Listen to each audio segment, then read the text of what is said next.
Bonjour et bienvenue à cette toute nouvelle capsule vidéo qui porte sur les ressources et les limites. Donc, une pensée pour toi, je le sais que tu aimes ça, c'est de Maslow.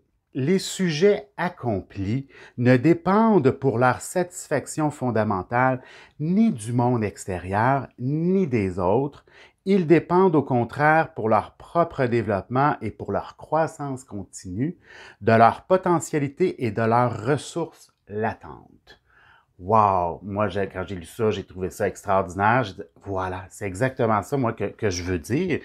Bon, j'explique un petit peu. Les sujets accomplis, ça, c'est, pour Maslow, c'est ceux qui ont les 5 besoins minimalement comblés.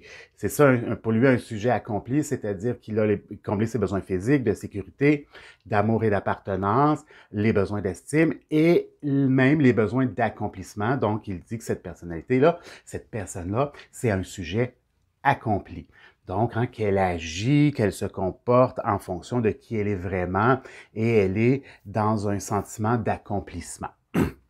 Donc, ces personnes-là, là, qui vont bien, les personnes qui sont en santé mentalement, qui sont équilibrées, qui se développent, qui n'ont pas de lourdeur de vivre, qui se sentent légers, qui se lèvent le matin avec un sourire, ils se couchent le soir avec la fierté. Bon, c'est ces genres de personnes-là. Donc, pour leur satisfaction fondamentale, ben, ils ne dépendent. De quoi ils dépendent? Ils dépendent de leurs ressources, comme j'ai dit à la dernière capsule, de leur coffre à outils personnel.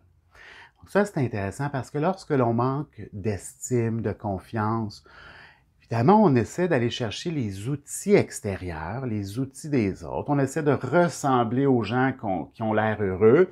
Donc, on essaie de se transformer, de se modifier pour essayer d'atteindre au bonheur. Et ce qu'on voit, Maslow nous dit, mais tout le courant de la psychologie positive nous dit, c'est-à-dire que non, plus je vais chercher à l'extérieur, mais plus je vais m'oublier, je ferai pas le travail nécessaire pour me reconnaître dans la personne que je suis vraiment.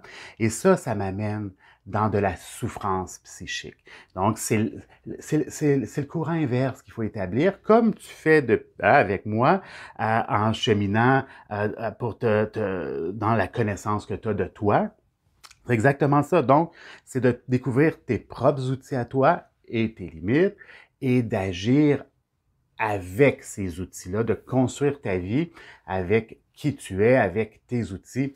À la dernière capsule, j'ai expliqué qu'il y avait un mécanisme qui s'appelait la banalisation, qui mettait des bâtons dans les roues de notre évolution et de notre recherche personnelle. Ici, on va parler de la difficulté, là, c'est des bâtons culturels, OK? Parce que culturellement, il y a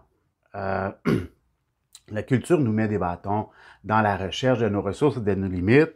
Et je t'explique ça.